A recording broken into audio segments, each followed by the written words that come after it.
Hi, good afternoon, everybody, and welcome to the Sunday session of My Cool Packaging, which aims to provide better, cheaper, and convenient learning experiences for all. We are happy to inform that My Cool Packaging channel has been subscribed and followed by packaging fraternity across 14 countries in the world. So, welcome, Namaste, Salamat, and Ven Bimbo. The topic we are going to discuss today is smart packaging. And in this digital age, this topic is one of the most sought after subject among packaging fraternity.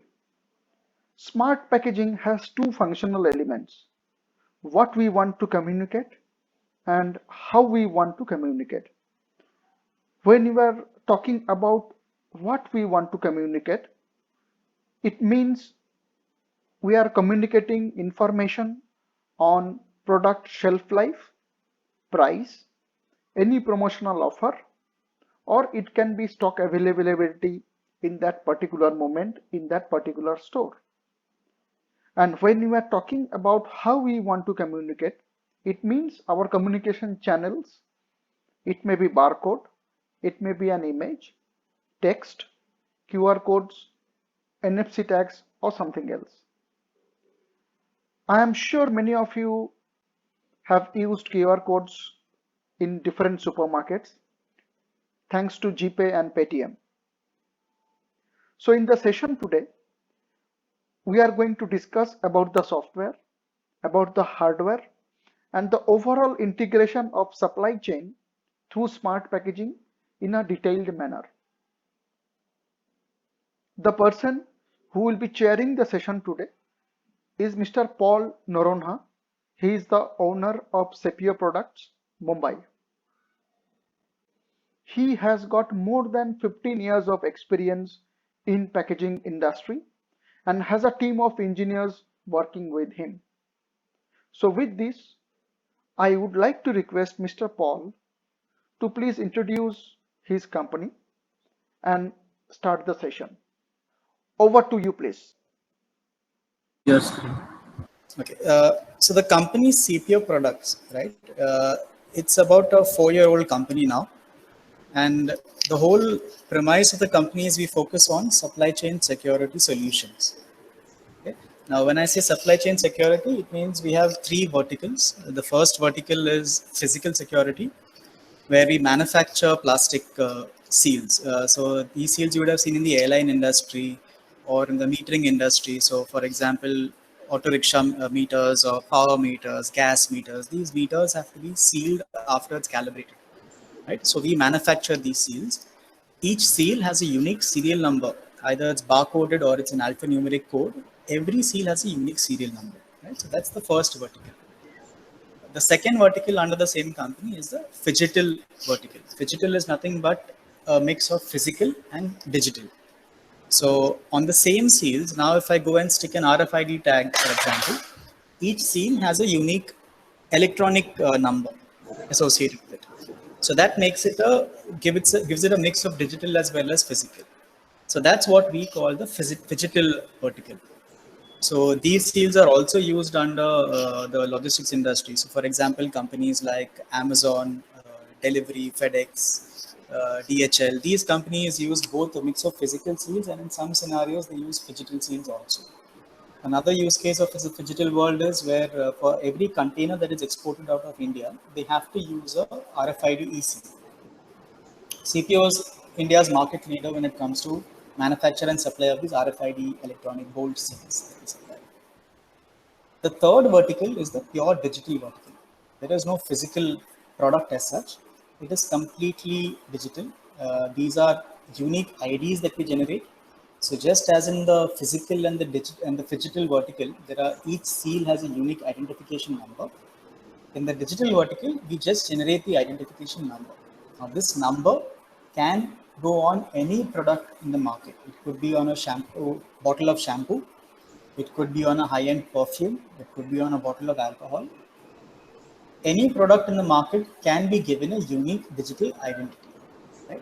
So the whole presentation, we're going to be focusing on the digital vertical only.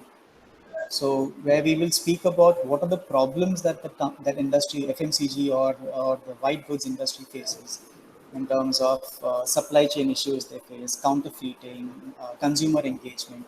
What are the problems that they see, and how uniquely identifying every product solves these problems. That is what we'll be talking through in the course of this presentation. And of course, all of this involves packaging, because today traditional packaging is just about protecting the product that is inside the packaging. So whether it's an HDP bottle, a PET bottle, PP bottle, or a flip top cap, everything is about the physical protection of the product primarily, and of course the aesthetics. It should look good to a consumer when he is at the store shelf. This solution now brings in an element of digitization of this packaging. So smart packaging, that's how it comes into the picture. Right? So that's a brief introduction of the company. We'll start with the process now. So these are the basic problems that in industry, any industry you pick today, they will have at least one, if not all of these problems that you see on your screen right now. Right? So right from the factory to a distributor to a consumer, at every stage, there is at least one or two issues that you will find listed out here on your screen that these companies do face. For example, in a factory, a QC or a QA or a plant manager's job, primary responsibility, one of the primary responsibilities is tomorrow, if there is an audit or if there's a customer complaint, traceability becomes very important. Immediately, the question arises, the product that has a problem or is part of an audit, where did it come from? Which factory manufactured? Who was the supplier of the raw material that went into making that product?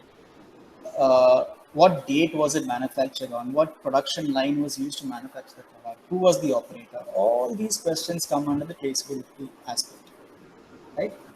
Similarly, at a warehouse, the first question is, where is the product kept? What is the expiry date? Am I following FIFO method or not when I'm dispatching from a warehouse? At a distributor end, the biggest question comes is illicit sales. A distributor meant for selling a product in Maharashtra, maybe if he's selling a product in Chennai because he gets a higher market rate in Chennai, is now disrupting the entire supply chain, because now the Chennai distributor cannot sell his product. So he will complain saying somebody else has dumped cheaper material in my market, because of which I cannot sell my product anymore. At a retailer level, engagement becomes a big challenge, right? Today, if I want to run some sort of a trade promotion for the retailer, I have to then print all sorts of scratch cards. I have to I have to distribute to the retailer. He has to scratch that scratch card. If there is a complaint for him to access the brand, there are several questions there. And finally, as a consumer, my biggest point is, when I'm buying a product, how do I ensure that the product that I'm buying is a genuine product or not? Because today we all know that everything from cheap alcohols to high-end alcohol to even things as simple as Amul butter is being counterfeited. At least once a year, you will find one article in some newspaper saying that Amul butter X number of tons were found as counterfeit from some location. As recently as a few months ago, they found some 500 kgs of Amul butter from as close as Bhiwandi in Bombay, being packed in fake packaging. Right? The second problem for a brand is, how do I talk to my consumer when he's at a shop deciding to buy, should I buy Lay's chips or should I buy Balaji chips? How does a brand influence the consumer at that point to decide between the two? Right? So that's consumer engagement. These are the problems that we face. The solution, we believe, lies in putting the unique idea on every pack, right? So going forward, the next slide onwards, that's what we'll talk about. How do you first enable the process of putting this unique idea on every packaging? And once that process is done, how does it help the supply chain and the consumer and the brand manager, etc. Right? So this is the solution that we're talking about. So digitize is nothing but putting the a QR code or an RFID tag or an NFC tag, but through some means, putting a unique identification number on every pack is what we're calling digitization. Right? By doing that, you can now add X or N number of information to every pack. So for example, I can now say this specific pack was manufactured on this production line on this date. This is the expiry date. This was the raw material that went into this specific pack. This is the batch details. This pack was given to this distributor, so on and so forth. So the amount of information I can add now as packaging moves through the supply chain is infinite. I can add QC reports, I can add certifications, any kind of information that I need. So that's digitization of a packaging. Then we come to tracking. Using the same ID, I can now assign touch points or stakeholders to every packaging. Right? Who was the distributor? Who was the stockist? Who was the retailer? Who handled this specific packaging? The last two bits, which is verify and engage, is from the consumer's point of view. So a consumer can now again use that same ID to verify if the product is authentic, and the brand can use that same ID that to engage with the consumer. That once he has verified the product is authentic, then I should show him a YouTube video of how to use the product, right? So that all that comes under engage. So the kind of content you want to show your consumer is up to his imagination. He can show an augmented reality game, he can show a YouTube video, he can give him a discount on the next product. He can change any kind of content that is to be delivered as per his will, right? So that comes under engage. If you have any questions, if you can't hear me for any moment, then please do let me know. Okay. The next two slides, this one and the one after this, we will talk about what are the methods of putting this unique ID on the packaging, right? That process is what we call serialization. So now you're serializing. Today, what we normally know is one batch of say 1,000 packets. They all belong to the same batch. Two packets or three packets from one batch has absolutely no difference between each other. But the minute I give a unique ID, a random number to each pack, that is what I call serialization, right? So these are the electronic ways of doing a serialization job, right? So I could either put a simple NFC tag on each packet. NFC, the drawback is that you have to be very close to the packaging to read these tags, right? So a smartphone today, almost every other mobile phone today has an NFC reader inbuilt. The other option is RFID. The disadvantage of RFID is that a normal mobile phone cannot read RFID. Right? So what do? You combine the two. That brings you to the third solution, which is a combination of NFC plus RFID. So now on the shop floor, I can put an RFID reader, and from a distance of up to 5, 6, 8, 10 meters also, I can read each and every tag, right? So my production process is not hampered, it's not slowed down. And using the RFID side, once the consumer can scan the same product using a smartphone, get all the information he needs. Right? So now you've combined the benefits of NFC and RFID into one tag. What this tag won't solve for is tampering. So if somebody has opened the cap, has removed some part of the product or added some spurious product inside, then you wouldn't know by just putting in NFC plus RFID tag, right? So you add a tamper loop along with it. So these are some of the solutions available with electronics specifically. So all of these products, the cheapest solution starts at 4 rupees per tag, right? So, and it can go up to 20, 25 rupees a tag also. So obviously you cannot put a 4 rupee tag on a 10 rupee or a 20 rupee product. It's just not viable, right? So what is the solution to that? How do you bring down the cost? The next option would be codes, simple 2D codes, right? So all these 4 codes are some examples of the 2D codes that are available today. Each of these codes can be given a unique serial number, right? Of course, the one on the left, the QR code, everybody knows today. Thanks to Paytm, everyone knows what a QR code is, how to scan a QR code. Almost all mobile phones have at least one application which can be used to scan a QR code, right? So since the electronic tags are very expensive, the alternative would be these kind of codes.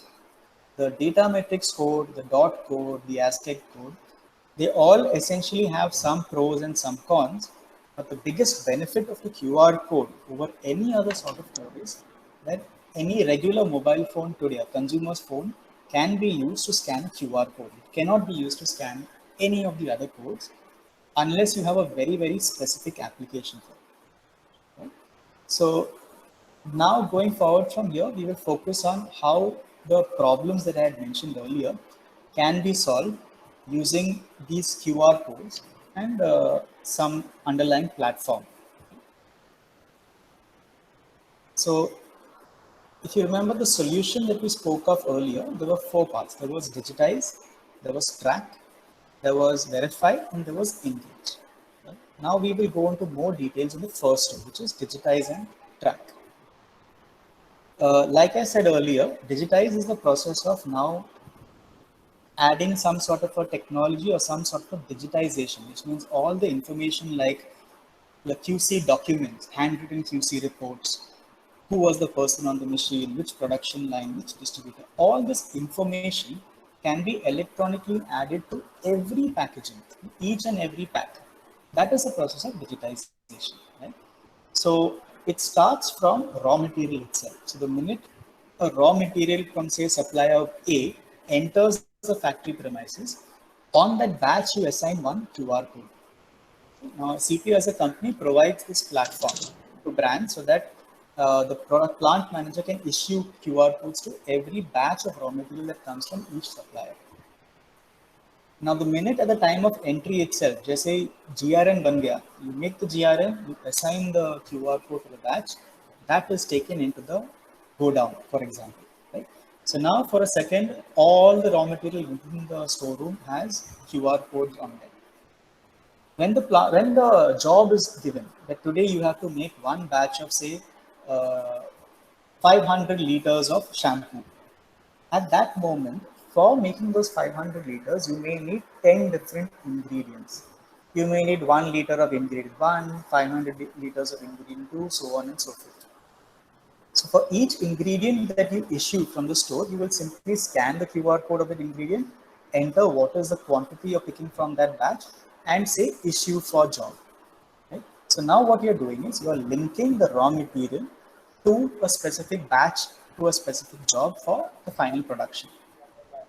Right? So that is your first step of the journey, where now you've linked a set of raw material ingredients to a batch that you will be manufacturing in the plant.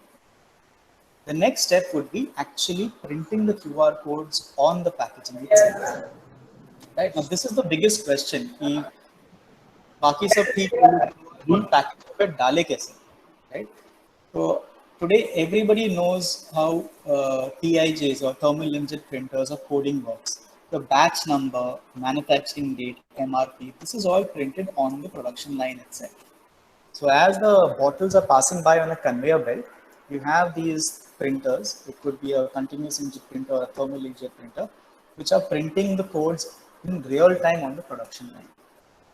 Such equipment can be used to print QR codes also, right? The best equipment among all of these, or the most value for money, is obviously a thermal inkjet printer.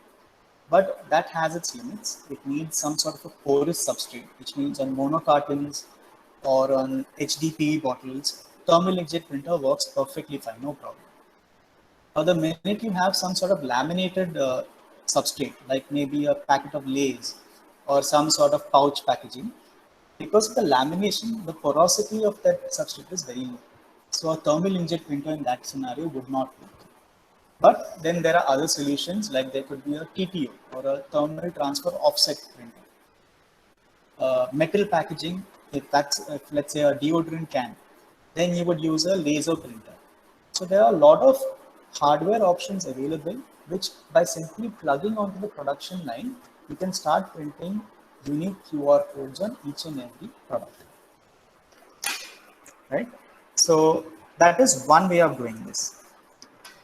However, the drawback of this is that there is a bit of hardware or capital investment required for each and every production line. So let's say one company has 4 factories, each factory has four production lines, then you would need up to 16 set of hardwares for each for implementing this for one company alone. So obviously the capital investment goes high, right? Because it is not just the camera, the printer that you need. You would also need a camera. तो जो print किया QR code वो बराबर print हुआ कि नहीं, थोड़ा बीच में कुछ कचरा आया तो the printing was not proper, the QR code could not be read. To verify whether the QR code was printed correctly or not, you would then also need a camera for each printer that you've installed, right? So all put together, you're looking at an investment of anywhere between 3 to 5 lakhs for each production line at a minimum. So then what is the solution? If it's too expensive to put all the hardware on every production line, then what is the solution? The other way of doing this would be packaging companies themselves. So companies like Huhtamaki or Chris FlexiPacks, Excel WADs for the WADs, all these companies have now started investing on digital printers in-house. Now, what a digital printer is capable of doing is they can print these QR codes on the packaging itself at their end itself. So when a brand, like let's say Unilever buys their packaging from, let's say, TCPL, right? When TCPL supplies the monocartons to Unilever, the QR codes are already printed on every monocarton. So now that printing hardware that was required to be installed on each and every line, that whole cost has been borne by TCPL end itself. CPO as a company has tie-ups with such packaging companies. So we have a tie-up wherein they have access to my software. A client of mine, if he chooses to work with my partner packaging company, then he doesn't have to worry about the hardware at his end. The printing and all is taken care of by my partner company itself. So that covers the digitization part. How do you print the QR codes in the packaging, and how do you start assigning information on the production line itself? Now, once the QR code is printed on the packaging, the next step would be tracking it as it moves through the supply chain. Right? So I'll just move on to the next slide. This gives you a very brief idea of how that happens. So if you can see, we've taken Amul as an example here. So every pack of Amul will have a unique QR code printed on it. Right? Now, at the end of the packaging line, this is then packed into, let's say, a shipper. Right?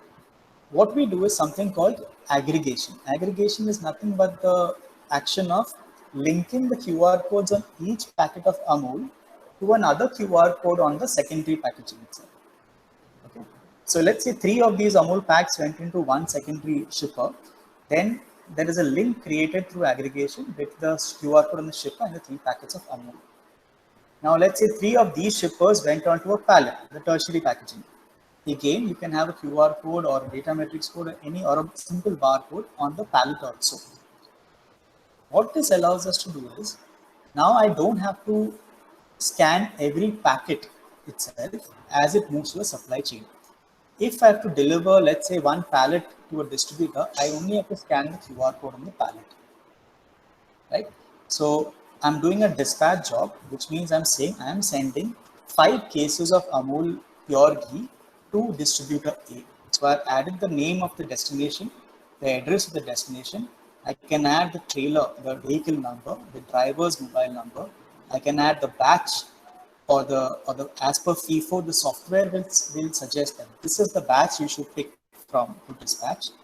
And I simply have to scan that one QR code on the pallet if that's the quantity that has to be dispatched. Automatically, I know exactly which packet, say 100 packets of Amul ghee are going on this date from this factory to this distributor, all on the scan of one single QR code on the pallet itself. Right? What this has now allowed me to do is, I know which batch was manufactured. Automatically, the inventory can be controlled. So whatever is leaving the factory, that is deducted from the inventory. Every day when a new batch is manufactured, that is added to the inventory. So complete inventory management is taken care of. When this pallet reaches the distributor, he will scan that QR code on the pallet. So I know the journey is complete. It has arrived at the distributor end. So now I can manage the inventory and the distributor's end. His inventory is gone up. It gives somebody sitting in the head office, a supply chain manager in the head office, a complete bird's eye view of exactly how much inventory is lying at which point of the supply chain. So your planning or your pipeline management efficiency drastically improves. Today, as per certain statistics, 60% of your pipeline planning has errors, right? Only 40% accuracy exists in pipeline management. That is because of there is no visibility on this kind of information, no real-time visibility.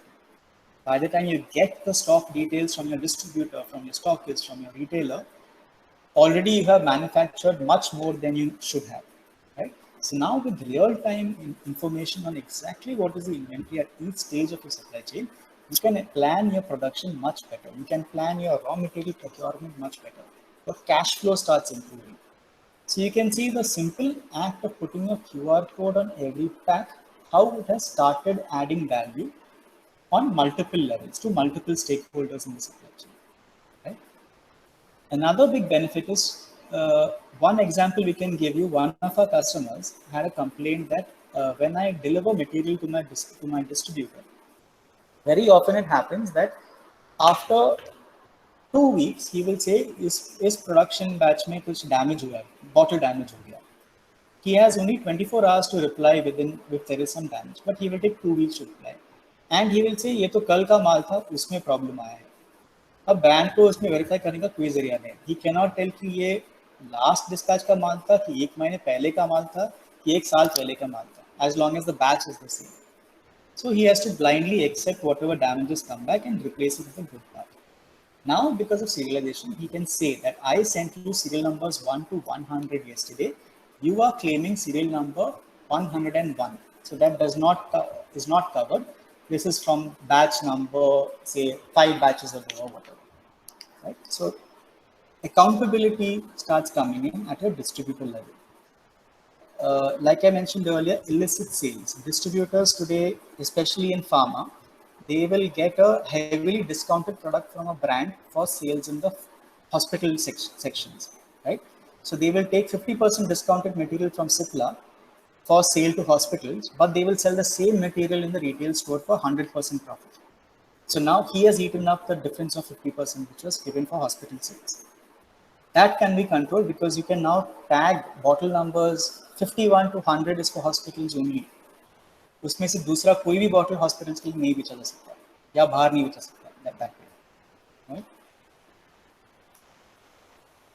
These are just some dashboards that we are showing you of what kind of information, once you start using the system, what kind of information you have access to from a bird's eye view.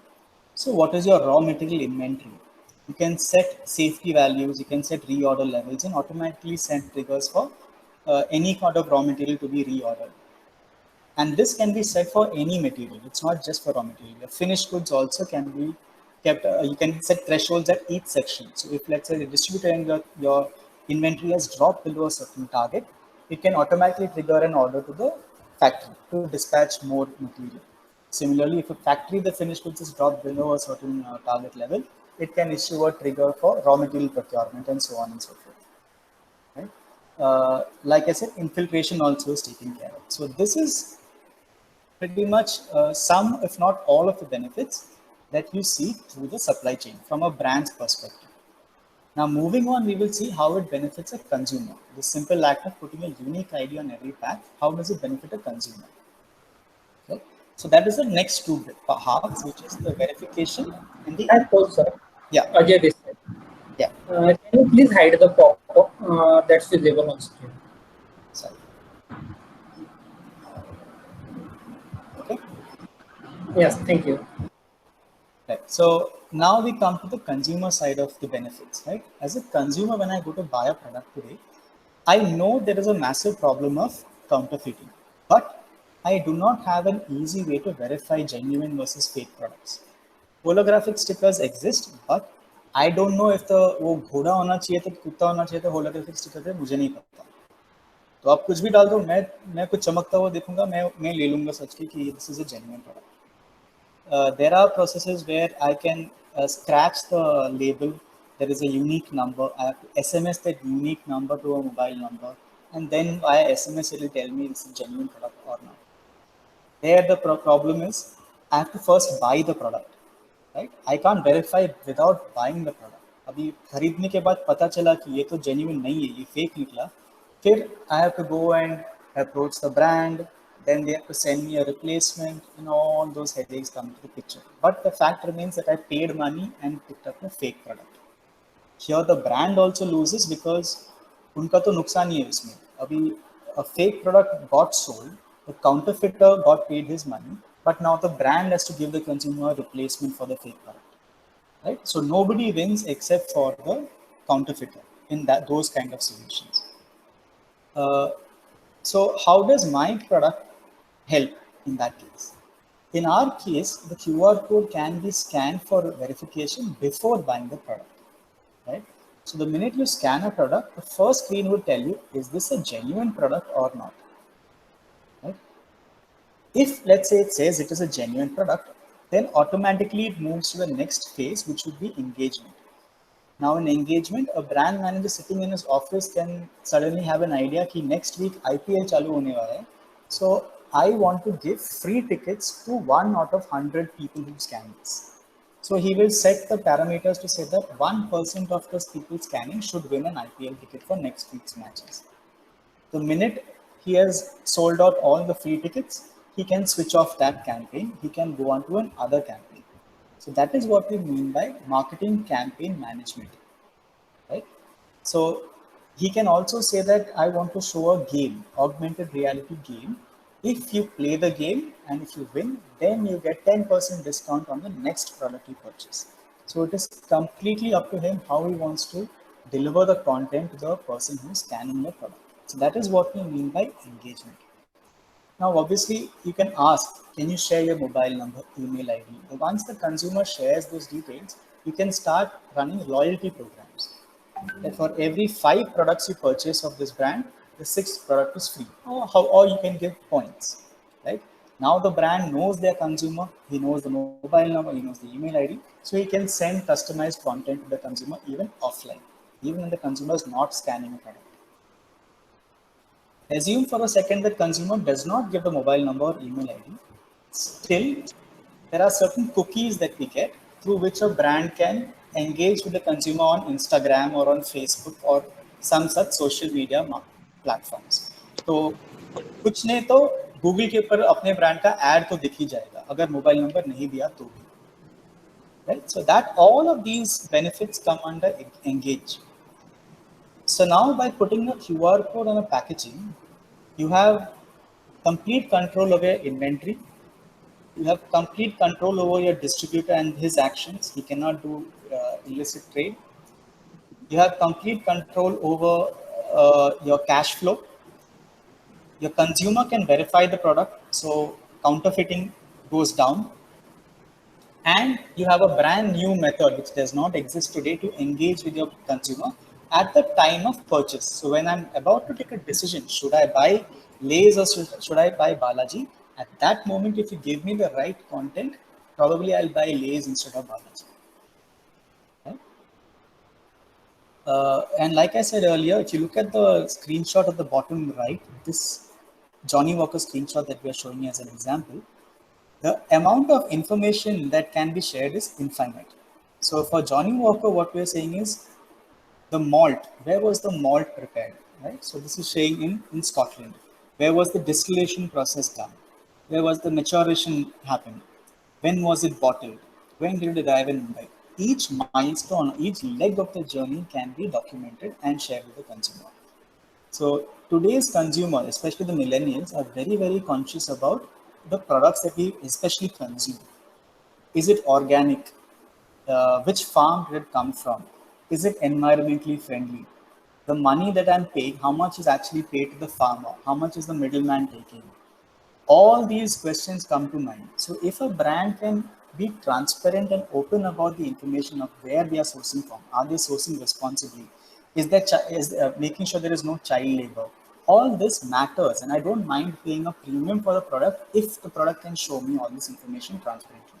So this kind of a solution can now enable that kind of information sharing with the consumer, which is not possible as on date otherwise. This is a little bit more about the verification process, if it's genuine or not genuine. In either scenario, you do not need a mobile application. Today, The solution works such that nobody, if I want to buy a bottle of ghee, I may buy it once in 3 months. I'm not going to download a mobile application to scan a product which I'm going to finish the purchase in 2 minutes and then go back. फिर वो application 2 महीने के लिए मैं देखने वाला हूँ नहीं, तो उसके लिए मैं application download क्यों करूँ? Which is why these QR codes can be scanned without any dedicated application. If it's an Apple phone, you can use your camera directly. Android also now you can scan QR codes directly from the camera. Or you can use Paytm, you can use Google Lens, any QR code scanning application, generic application can be used. Once these counterfeit products are detected in the market, the brand gets to see the hotspots. So they may realize that out of, say, 2 lakh shops, there are only 1,000 shops where every time a counterfeit is detected. So you know those 1,000 shops are involved in the process of counterfeiting. You may see out of different markets, there are only 5% of the markets where you find most counterfeiting happening. So you know the manufacturers in and around that area. Such sort of information or proactive data now can be collected for good decision-making processes to follow after that, right? Biggest advantage is this solution allows the consumer to verify the product pre-purchase, unlike the scratch cards that you get, you scratch and SMS the number.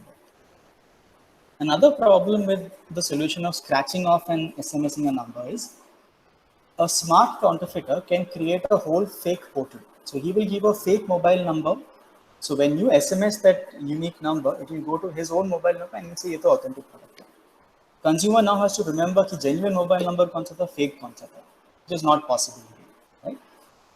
All of this can be taken care of with this one QR code. Right? This is a little bit more about the kind of content that you can deliver using the QR codes for the engagement platform. So like I already mentioned, you can do AR content. You can do retargeting. Basically, when he logs into Facebook, he will see the ad for the product which he just scanned. Consumer personas is something interesting because what it means is over time, you will see that somebody using a mobile phone scanned today a bottle of shaving cream. 3 days later, he scanned a bottle of Revital 30 plus. A month later, he scanned a bottle of Head and Shoulders shampoo. And 2 days after that, he scanned a bottle of alcohol. So you know that it's a man because he's buying shaving cream. He likes alcohol because he scanned alcohol. He's clean shaven obviously because he buys shaving cream. He has hair because he's buying shampoo, and so on and so forth. So you're creating a persona around a mobile phone, right? With each scan, we do get the mobile phone's browser ID, which is why we can link every scan data to the mobile phone. So as time goes by, as a person scans more and more products, you can create a persona around that person and accordingly deliver content for the next time he scans a product. So let's say Marico has a target that I want to sell a certain oil to a certain persona. Immediately we can define that persona. The next time I scan, let's say Parachute hair oil, Marico can also tell me that Marico has now launched a shaving cream, right? So why don't you buy it? Now, how did Marico know that I would shave? Because I probably would have scanned Gillette shaving cream at some other point. So that is what we mean by creating consumer personas and accordingly targeting them for engagement or purchase patterns. Right? Allow the product to drive their own repurchase, which means if I scan a product today and I take it home, I buy it and I take it home. If I scan the same packaging after a month, it can tell me that since you're scanning it after a month, you probably consume the product. So let me take you to Amazon's page so you can repurchase the same product again. Right? You can time-based, you can have content delivered. So let's say the typical use time of a product is 1 month. You would say after a month of the QR code is scanned, take him to Amazon's page directly. Don't show him YouTube, don't show him any ads, straight take him to Amazon's page for a repurchase. So that's what we mean by allow products to drive their own repurchase. I think that pretty much takes us, I think, to the end of the presentation. Any